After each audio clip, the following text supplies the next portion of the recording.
Hello, hello, welcome, welcome. I'm Chloe Oracle, and I'm here today to share with you The Ocean Dreams, a Mystic Oracle by Danielle Noel. I picked this up at the Banyan Books annual Groundhog Day sale. It actually is divinely timed with my birthday. So this is one that I had been looking at for a while. I think it's been out a couple of years, a few years even, so it's not brand new. There are two extra cards in the deck. We have Dear Heart and Mother Ocean. So these are the extra cards. I find this deck to be a great teacher of astrology in that the artist and author Danielle Noel is a Pisces, I believe. So yeah, such a Pisces deck, right? So I did a card of the day yesterday and I got the Divine Spiral. So I just took this card to mean, you will be repeating the same lessons, going through similar experiences again and again until, you're able to learn those lessons. That's just based on not so much the imagery, but what I know the divine to be and what I know spiral to be. So I know that the criticism of this deck has been that there isn't a lot of contrast. So while the cards are beautiful, people aren't necessarily getting a lot of intuitive information while reading this deck like an oracle. So I didn't I didn't purchase it initially when it was first released, even though I'm a Pisces moon and I'm very much drawn to this aesthetic. I love Danielle Noel as a creator, as an artist and author. Her Moonchild Tarot was the first independent deck I bought. I got the Star Child as well at the same time, but was much more drawn to Moonchild. I picked up the Shadow Edition at Banyan the other day as well as a birthday gift for myself. So I'm going to be sharing that. My favorite cards in this deck are the ones that have the earth element as well, such as Beyond the Veil. The ones that have some color contrast, right? These are the ones that are most appealing to me. Astral Waters. Inner Strength. Do you have this deck? I'd love to know what you think of it, or if it's something that you're considering purchasing. Cleansing Waters. So I went in to purchase it knowing that that it hasn't been known as the most concise oracle. But undeniably gorgeous artwork. To me, the color palette, as it's so similar, I guess could be part of the challenge in reading the deck intuitively. But everything came alphabetical, and the guidebook as well is alphabetical, even though it's not. There's no numbers. Everything in the book is alphabetical. So if you want to look anything up, that's very easy. Self-love. Yeah, there aren't any shadow cards in here, I don't think, that I've seen. Transcendence, Sacred Vow. So it is very much one of those like love and light oracles, like a dream or a big hug. Oh, Storm. I spoke too soon. There's one. Don't you just love the contrast? I mean, it's the same beautiful artwork, but yeah, I wonder if that's going to be one of my favorite cards. Here we have the Source. Yeah, and I don't want to come across as, critical, unnecessarily critical either, because I know that the artist and author, the creator, is a well-educated mystic. I understand they've traveled, to many sacred sites, and I believe we do receive certain soul level activations when we're traveling and we visit sacred sites. So I'm probably gonna. I'm a big fan. I'm probably gonna buy all her decks. I saw she has like a mass market deck coming out in April this year, April 2024. So that's exciting. And I'm happy that she's not partnered with Rebecca Campbell anymore because I don't resonate with that author. Nectar of Life. So it's a beautiful rose petal finish. This, you can see the edging here. These are the backs. I'm not a big fan in general of square cards, like the oracle shape. I do prefer a more rectangular, like, tarot shaped. Ooh, the Abyss. That's a bit of a shadow card as well. I like that. That's beautiful. This, I think, is my favorite card that I've seen. Earth Waters, and it's loving the earth and water elements together. This is a beautiful statue we have here. You have the light coming in the portal, the woman here in the waterfall, all those sparkles. So I love the contrast and the beauty of like the flowers and the moss and the trees and the rocks. Yeah, in comparison to something like this, wouldn't be my favorite. My favorite card. I mean, it's still quite beautiful. It reminds me even of the backs, but the backs have like this face. But yeah, there's not much on here. So yeah, is that good? Is that bad? I mean, only time will tell. I haven't pulled more than one card and done one spread, the portal spread. So this Voyage card really reminds me of the Six of Swords from Tarot. Restful Pause.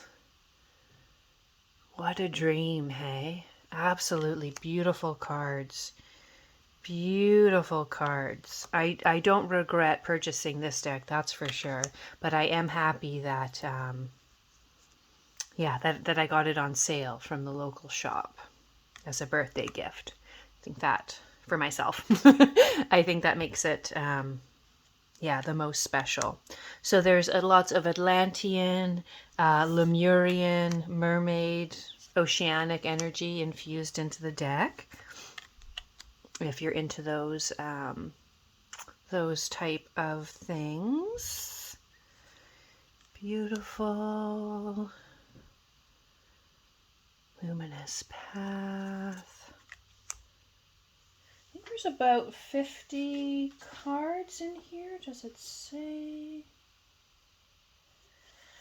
I'm not sure how many, but I would guess it's about 50. It's not one of those flimsy, 33 card deck. Can't really get away with that anymore, thank goodness.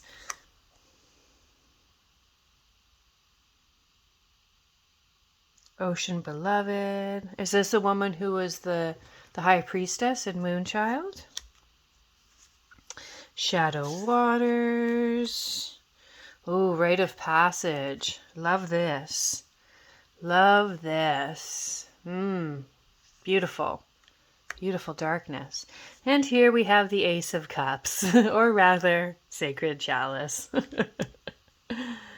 Shifting Fear. Okay, she's swimming with the sharks there. Move with Ease. Catching a ride on the whale. Lemurian Waters.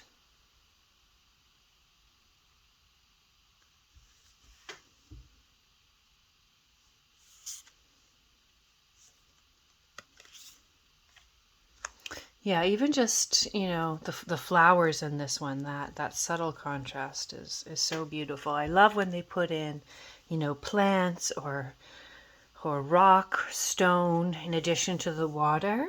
Although the colors are very similar, just having the contrast is beautiful. Yeah, that's a gorgeous spiral there we have in the Sovereignty card. The Calling.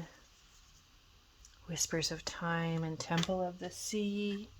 That looks like it's the cover image there. Perfect. Yeah, what a beautiful deck. What a beautiful deck, right? So here's the guidebook. I think that's one of the cards there. So yeah, here's the spread I did, the portal. Yeah, it's interesting when there are like, what may shift or change and what you've been holding on to, what remains behind, when it's all super positive cards. I do think that I was still able to interpret the cards intuitively based on the questions, but yeah, it's something to keep in mind. Oracle decks are never like they don't have the same balance as the tarot, right? But that is not a bad thing, right? When you're looking for this type of experience. So we have 2 pages per card, a question to consider, a short description with some keywords, and then almost 2 pages, or I guess it would be a page and a half of text, of description.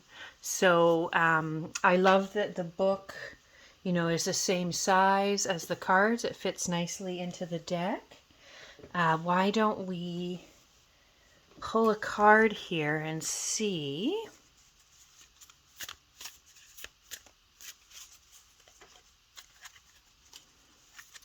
what we get.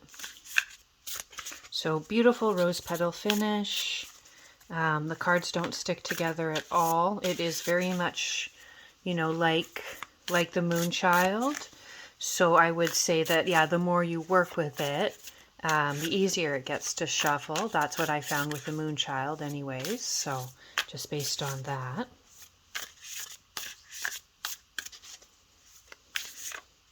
So what message does the deck have for us today? What is Ocean Dreams, Mystic Oracle, wanting to tell us today?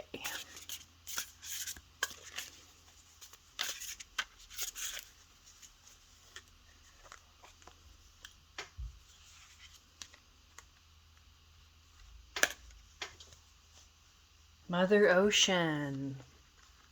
Mother Ocean. Okay, beautiful. So,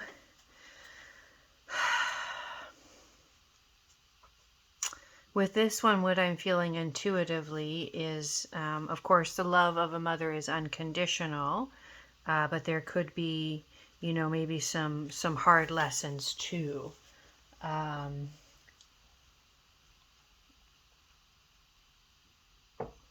I'm feeling, protection, connection. Let's see what the book is going to tell us about this kind of card pull. Mother Ocean, womb of the earth, grandmother Ocean, seeing the interconnection of all. I am a child of the universe. I am one with the ocean. Okay. The question is, how can I connect more with the pulse of all life? And I do see, there's like a jellyfish, there's a couple of whales, some underwater plant life, and then it looks like here we've got, the sun and some trees up there as well too. So I didn't notice it at first because it's all kind of blending together with a subtle color palette. But there is that mix of earth and water that I said I really like. If this card pops up for you today, it prompts you to take a moment to acknowledge the many mysteries that seem hidden from your eyes. It encourages you to look up, into the stars, and out into the ocean. Do not forget that you are part of something infinite and alive. We are each birthed through water and enter into a new world of air. From the moment we begin to breathe, we are exchanging our living essence with Earth. In the ocean, the upper sunlight zone is teeming with photosynthetic plankton. Though they're invisible to our human eyes, these tiny plant-like organisms produce more oxygen than the largest redwoods on Earth. Scientists estimate that more than half of oxygen production on the planet comes directly from the ocean. 91% of all life below the surface remains unknown without description.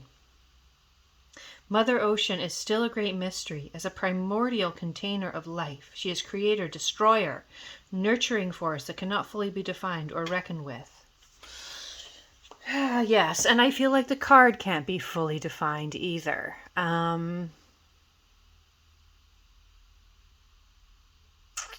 Yeah, so my thoughts on the deck, I mean, like I said, I'd been looking at this one for a while.